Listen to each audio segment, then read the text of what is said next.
Blackstone Audio presents The Dogs of Riga by Henning Mankell.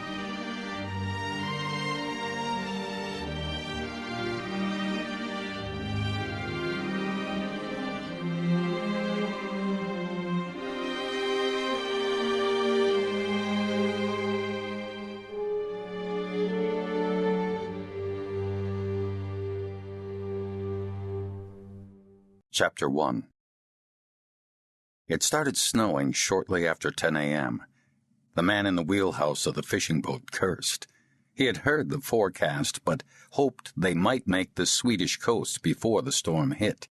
If he hadn't been held up at Hiddensee the night before, he'd have been within sight of Ystad by now and could have changed course a few degrees eastwards.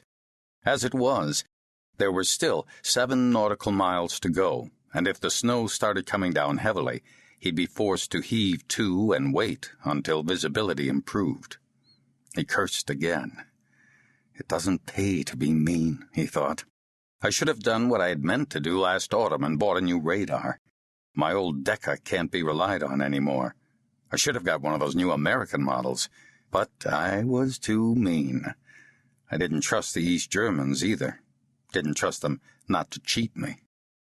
He found it hard to grasp that there was no longer a country called East Germany, that a whole nation-state had ceased to exist.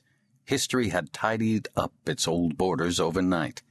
Now there was just Germany, and nobody really knew what was going to happen when the two formerly separate peoples tried to work together.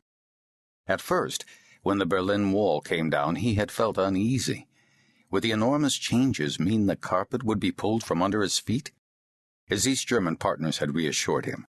Nothing would change in the foreseeable future. Indeed, this upheaval might even create new opportunities. The snow was falling more heavily, and the wind was veering towards the southwest. He lit a cigarette and poured coffee into the mug in the special holder next to the compass. The heat in the wheelhouse was making him sweat, and the smell of diesel oil was getting up his nose. He glanced towards the engine room. He could see one of Jacobson's feet on the narrow bunk down there, his big toe sticking out through a hole in his sock. Might as well let him sleep on, he thought. If we have to heave to, he can take over the watch while I get a few hours' rest. He took a sip of the lukewarm coffee and thought again of what had happened the night before. He had been forced to wait in the dilapidated little harbor to the west of Hiddensee for over 5 hours before the lorry appeared, rattling through the darkness to collect the goods. Weber had insisted that the delay was due to his lorry breaking down, and that could well have been true. The lorry was an ancient, rebuilt Russian military vehicle, and the man had often been astonished that it was still running.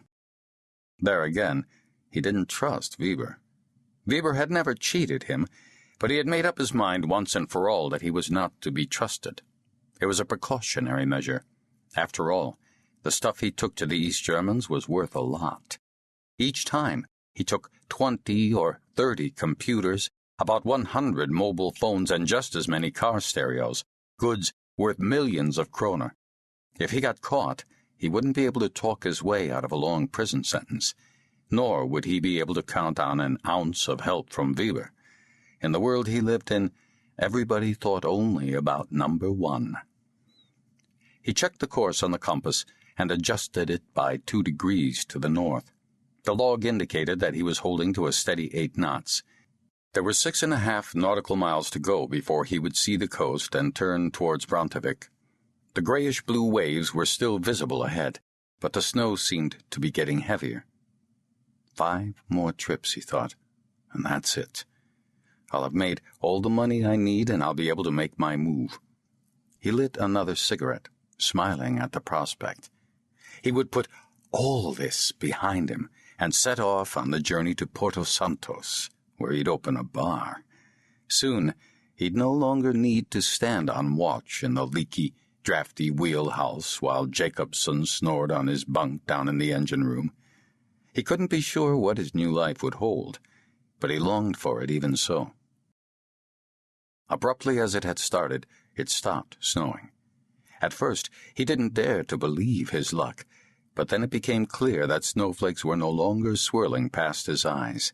I might be able to make it after all, he thought. Maybe the storm is passing and heading towards Denmark? Whistling, he poured himself some more coffee.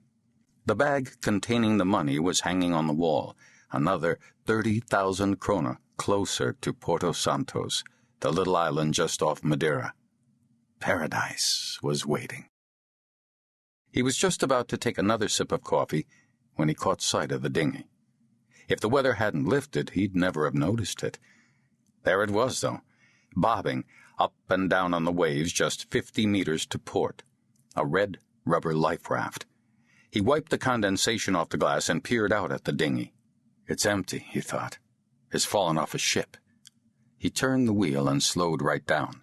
Jacobson, woken by the change in speed, stuck his unshaven face up into the wheelhouse. "Are we there?" "There's a life raft to port," said the man at the wheel, whose name was Holmgren. "We'll have it. It's worth 1,000 or 2. Take the wheel and I'll get the boat hook." Jacobson moved over to the wheel while Holmgren pulled the flaps of his cap down over his ears and left the wheelhouse. The wind bit into his face and he clung to the rail. The dinghy came slowly nearer. He started to unfasten the boat hook that was attached to the side of the wheelhouse. His fingers froze as he struggled with the catches, but eventually he released it and turned back to the water. He gave a start. The dinghy was only a few meters away from the boat's hull, and he realized his mistake. There were 2 people inside. Dead people. Jacobson shouted something unintelligible from the wheelhouse. He, too, had seen what was in the life raft. It wasn't the first time Holmgren had seen dead bodies. As a young man doing his military service, a gun had exploded on a maneuver, and 4 of his friends had been blown to bits. Later, during his many years as a professional fisherman, he had seen bodies washed up on beaches or floating in the water. It struck Holmgren immediately that they were oddly dressed. The 2 men weren't fishermen or sailors. They were wearing suits, and they were hugging, as if they had been trying to protect each other from the inevitable. He tried to imagine what had happened. Who could they be? Jacobson emerged from the wheelhouse and stood by his side. "Oh, shit," he said. "Oh, shit. What are we going to do?" Holmgren thought for a moment.